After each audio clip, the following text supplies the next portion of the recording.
လေ့လာခြင်းအတွက် motivation တော့အာမကိုပါနဲ့အလေ့ကျင့်အောင်အားကိုပါတနည်းအားဖြင့်လေ့လာတဲ့အလေ့ကျင့်တစ်ခုတည်ဆောက်ဖို့အရန်ရည်ကြီးပါတယ်ဘာလို့လဲဆိုတော့ကြုံဖူးမှာပါ English လေ့လာတဲ့အခါမှာလေ့လာလိုက်အဆက်ပြတ်လိုက်လေ့လာလိုက်အဆက်ပြတ်လိုက်နဲ့လိုရင်းကိုမရောက်တဲ့ပြဿနာမျိုးလေဒီလိုမျိုးဖြစ်ရတဲ့အဓိကအကြောင်းရင်းတွေကတခုကကျွန်တော်က English လေ့လာတဲ့အခါမှာ motivation တော့အားကိုပလိုက်တာဟုတ်ဒါပေမဲ့ခက်တာ motivation ဆိုတာသိတဲ့အတိုင်းပဲဗျာသူကပေါ်လာလိုက်ပျောက်သွားလိုက်ဟုတ်တယ်ဆိုတော့တခါလေစိတ်ပင်ပန်းတဲ့နေ့တွေရှိမယ်စိတ်ညစ်နေတဲ့နေ့တွေရှိမယ်တခါလေဆိုအလုပ်များလုံးလို့ English လေ့လာဖို့တတိယမရတဲ့နေ့တွေလည်းရှိနိုင်တယ်ကိုက mood ရှိမှလေ့လာမယ်အခါခွင့်တက်မှလေ့လာမယ်အခါခွင့်မတက်တာလေးရှိလာပြီးဆိုရင်စိတ်မပါဘူးဆိုရင်မလေ့လာပဲထားမယ်ဆိုရင်English ကတတ်တော့မှာမဟုတ်တေချာတစ်ခုကဘာသာစကားလေ့လာတာဟာအချိန်အများကြီးပေးပြီးတော့မှလောက်ရတဲ့အရာဖြစ်တယ်နှစ်ရှည်လများကြာတတ်တယ်ဆိုတော့ကိုကအမြဲတမ်းပျော်နေမှာမဟုတ်ဘူးအမြဲတမ်းပျော်စရာကောင်းနေမှာလည်းမဟုတ်ဘူးတခါတလေပြင်းစရာကောင်းတယ်တခါလေစိတ်ညစ်စရာကြုံရတာရှိရဆွမ်းနာပြောခဲ့သလိုပင်ပန်းလို့ဒီနေ့ဘာမှမလုပ်ချင်ဘူးဆိုတဲ့နေ့တွေလည်းရှိရဒါပေမဲ့စိတ်ပါသည်ဖြစ်စေမပါသည်ဖြစ်စေကိုတက်ချင်တဲ့အတိုင်းတာမရောက်မချင်းမနာရန်အဆက်မပြတ်လေ့လာသွားဖို့အရန်ရည်ကြီးပါတယ်ဒီလိုအဆက်မပြတ်နဲ့နှစ်ရှည်လများလေ့လာနိုင်ဖို့အတွက်ဆိုရင်လန်တို့မှာလေ့လာတဲ့အလေ့ကျင့်တစ်ခုတည်ဆောက်နိုင်ဖို့အရန်ရည်ကြီးပါတယ်ဘာလို့လဲဆိုတော့အဲ့ဒီအရေးချင်းသာရှိလာပြီဆိုရင် English ကိုအလေ့ကျင့်ရတာလေ့လာနိုင်ပြီဆိုရင်ဗျာ English လေ့လာတာအရန်ပြောဖို့ကောင်းသွားတယ်ဘာလို့လဲဆိုတော့ number 1ပို့ဘာဖြစ်သွားမယ်ဗျာ like အလုပ်ကြီးတစ်ခုလုပ်နေရတယ်လို့မခံစားရတော့ဘူးတာမန်နေ့စဉ်လုပ်ငန်းဆောင်တာတွေဖြစ်တဲ့ထမင်းစားရည်တောက်ပုံစံလိုမျိုးဖြစ်သွားတယ်ပြောစရာကောင်းသွားတယ် number 2အနေနဲ့ပို့ပြီးတော့မှထိရောက်လေးရှိတယ်ပြောချင်တာဗျာအာယုံပို့ပြီးတော့စိုက်နိုင်လာမယ်နေ့တိုင်းဒီအချိန်ဒီမှာလေ့လာနေတာဖြစ်တဲ့အတွက်ကိုကလေ့လာတဲ့အလေ့ကျင့်တစ်ခုဖြစ်သွားပြီးဆိုရင်အာယုံစူးစိုက်မှုဟာသူ့လိုလိုကောင်းသွားလေးရှိတယ်တစ်ဆက်တည်းမှာမှတ်သားတဲ့အလေ့ကျင့်တွေလည်းရလာမှာဖြစ်တဲ့အတွက် memory ပိုကောင်းသွားလေးရှိတယ်တိတဲ့အတိုင်းပဲဒါဘာသာစကားလေ့လာတဲ့အခါမှာဆိုအရန်အရေးကြီးတယ် like စကားလုံးတွေမှတ်ရင်မိတတ်တယ်ဆိုတာအလေ့ကျင့်မရှိလို့ဟုတ်တယ်အလေ့ကျင့်တွေတည်ဆောက်ပြီးဆိုရင်ချက်ချင်းကောင်းလာတာမျိုးအရန်မိုက်တယ် and number 3အနေနဲ့ကတော့ consistency ရှိလာမယ်ခံစားချက်ဘောင်းဆောင် mood ဘောင်းဆောင်ကြားထဲကနေပဲကွာအစမပြတ်လေ့လာဖြစ်သွားမယ်ဆိုတော့ဒီ skill တွေအကုန်လုံးဟာလည်းတို့ English တက်ဖို့အတွက်မရှိမဖြစ်လိုအပ်တဲ့ skill တွေဖြစ်ပါတယ်ဒါတွေကိုအလေ့ကျင့်တည်ဆောက်ခြင်းနဲ့ပဲကျွန်တော်တို့ကလုပ်ယူမှရပါတယ်ပြီးတော့အလေ့ကျင့်နေတဲ့ထုံးစံကလည်းသိတဲ့အတိုင်းပဲအဲ့ဒါမှမလုပ်လိုက်ရဘူးဆိုရင်နေမထိထိုင်မသာဖြစ်တာမျိုးလုပ်လိုက်ရမှကျဉ်တတ်တာမျိုးလေနော်နောက်ဆုံးစိတ်မပါလို့ဒီနေ့မလုပ်ဘူးဆိုပြီးတော့နေလိုက်ရင်တော့မှလူကညအိတ်လို့မရတာတွေတခုခုလိုနေတယ်လို့ခံစားရတာတွေဒီရွယ်ချက်မရှိဘဲနဲ့စာအုပ်ကောက်ဖွင့်ပြီးတော့မှ English လေ့လာမိနေတာတွေဒါတွေတေချာပေါက်ဖြစ်နိုင်တဲ့အရာဖြစ်ပါတယ်အခုလိုမျိုးကိုရိုင်းတော့မသိလိုက်မသိပါသာ English လေ့လာမိနေပြီဆိုရင်လည်းတော့ English တေချာပေါက်တတ်မှာဟုတ်တယ်အလေ့ကျင့်တည်ဆောက်ဖို့နီလန်းတွေကိုလည်းကျွန်တော်ဆက်ပြီးတော့ပြောအောင်မယ်ဒါပေမဲ့လောလောဆယ်တစ်ခုမိချင်တာလည်းတို့မှာရောလေ့လာတဲ့အလေ့ကျင့်ရှိပြီလားမရှိသေးဘူးဆိုရင်ရောတည်ဆောက်မှာလားခမန့်ထဲမှာတစ်ချက်ပြောထားပြရောနော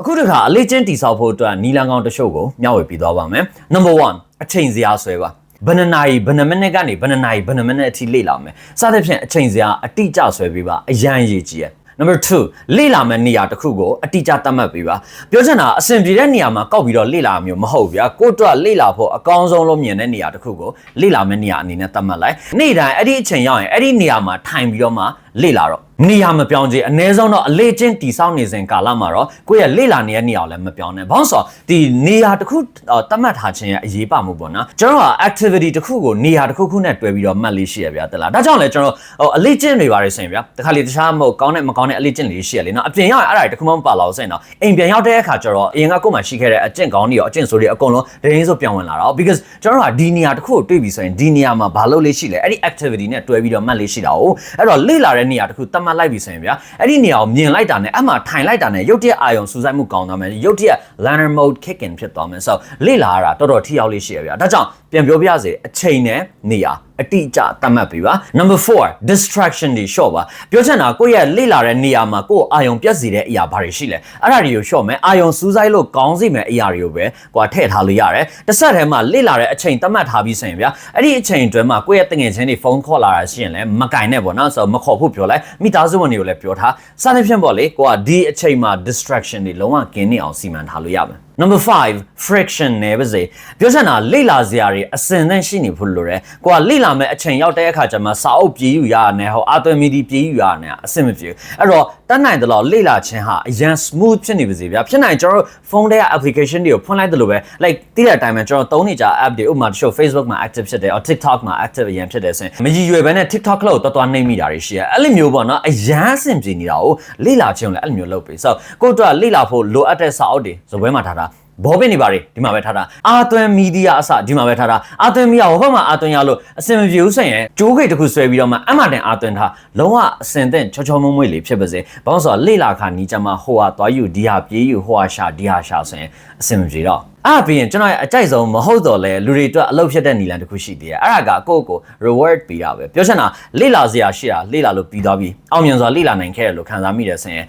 ကိုယ့်ကိုမုတ်ကြွေးတာပဲဖြစ်ဖြစ်ကိုစားချင်တဲ့မုတ်တစ်ခုကိုစားလိုက်တာမျိုး or maybe ကိုတောက်ချင်တဲ့ဟာတစ်ခုခုတောက်လိုက်တာမျိုးသိရမလား reward တသေးလေးပဲဗျာဘာမှမဆိုရတယ်နောက်ဆုံးဘာမှမဟုတ်ဘူးဆိုရင်တော့အချိန်စရာဆွဲထားရရှိဆိုဒီနေ့လေ့လာပြီးသွားပြီဆိုရင်အဲ့ဒီမှာကိုက down စိတ်တော့စိတ်ပြင်းနေပြီအားရပါရေးလိုက်တာမျိုးဘာဖြစ်ဒီနေ့အတွက်လောက်စရာတစ်ခုကိုကိုကပြီးသွားပြီဆိုတဲ့ခံစားချက်လေး a sense of accomplishment ရတယ်လေ့လာရတာပျော်စရာလည်းကောင်းတယ် self esteem လည်းပို့ပြီးတော့မှကောင်းလာစေမှာဖြစ်ပါတယ်ဆိုတော့ဒါတွေကအလေ့ကျင့်တည်ဆောက်ခြင်းမှာအရန်အထောက်အကူဖြစ်စေတဲ့အရာတွေဖြစ်တယ်ပညာရှင်တွေပြောကြတာကတော့အလေ့ကျင့်တစ်ခုတည်ဆောက်ဖို့အနည်းဆုံး28ရက်ကြာတယ်လို့တော့ပြောကြတယ် but ဒါက activity တွေပုံမှာလည်းအများကြီးတော့မူတည်မှထင်တယ်ဘယ်လောက်ကြာဗျာပြဿနာမရှိဘူး2လ3လလောက်ပုံမှန်လေ့လာသွားလိုက်ဒါဆိုရင်ဖြည်းဖြည်းချင်းနဲ့အလေ့ကျင့်ဖြစ်သွားလိမ့်မယ်ဆိုတော့ချုပ်ပြီးပြောမယ်ဆိုရင်လေ့လာခြင်းကို motivation ပေါ်မှာအားကိုလို့မရပါဘူးအဓိက reason ကဘာသာစကားတစ်ခုလေ့လာတာနည်းနည်းချီချင်းပေးရတယ်အဲ့တော့စိတ်ပါမှလုပ်မယ်စိတ်မပါမှမလုပ်ဘူးဆိုရင်အဆင်ပြေမှာမဟုတ် because စိတ်မပါနေတယ်အများကြီးရှိရပြီးတော့အသက်ဆန်းဖြစ်တဲ့အရာတစ်ခုလုပ်တဲ့အခါပျော်ရွှင်မှု initial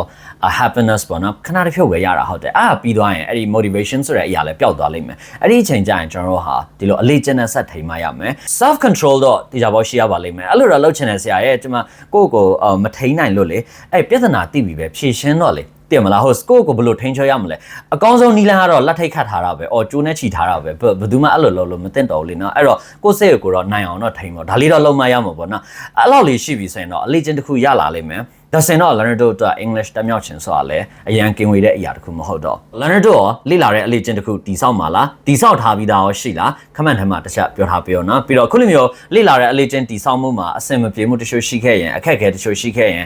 maybe ကျွန်တော်နဲ့တိုင်ပင်ဆွေးနွေးလို့ရပါတယ် comment ထဲမှာပြောထားပေးပါနော်ဒါဆိုရင် maybe ကျွန်တော်နောက်နေ့ကျရင်ဒီလို video လုပ်ပြီးတော့ပဲပြန်ပြီးတော့ဆွေးနွေးပေးလို့ရတာပေါ့ဒီနေ့ video တော့ဒီမှာပဲရပ်လိုက်ပါမယ် and အကျိုးရှိခဲ့ရဆိုရင်လည်း comment ထဲမှာ yes ဆိုပြီးတော့ရေးထားပေးအောင်နော် please bye bye